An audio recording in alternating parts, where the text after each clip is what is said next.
A lot of people build something because they had a great idea. We built something to solve a problem. And our problem was very simply, we couldn't afford to pay rent.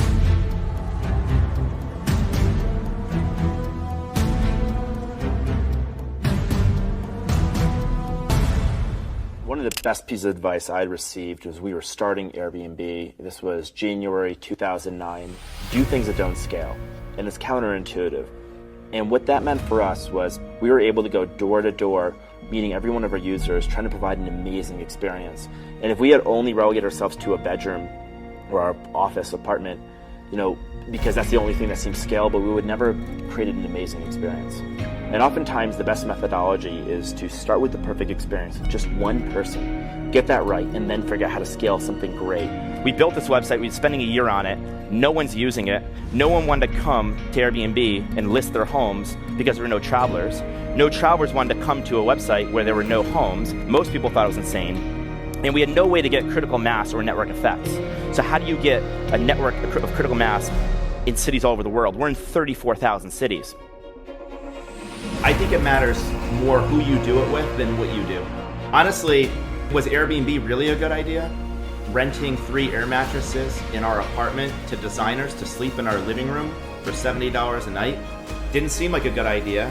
I was trying to raise $150,000 and sell 10% of the company, and we could barely get a meeting from a lot of people. But if you have a great team, you can take an idea that people might think is a little crazy, and you can find a way in. And the number one reason that startups fail is the founders quit. I stopped obsessing over making money, and we ended up generating $3.5 billion in free cash flow. There's a paradox there. Like phase 1, have an idea, bring it to market, get product market fit. Phase 2, hyper growth.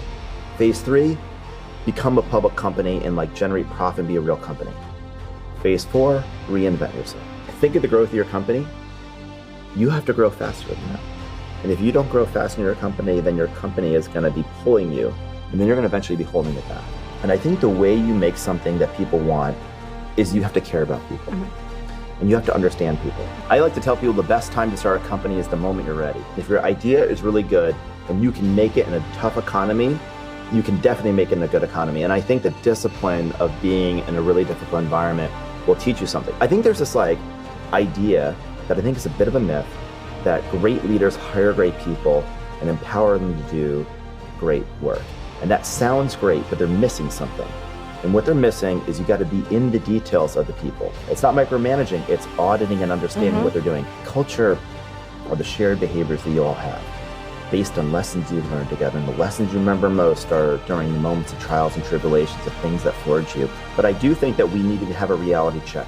The average American spends 10 more hours alone every week than 10 years ago. We're sleeping less, exercising less, spending less time with friends and family. Your Instagram followers aren't coming to your funeral. No one changed someone else's mind, YouTube comment section. So we need to marry the best of the digital technology with the best of the physical world.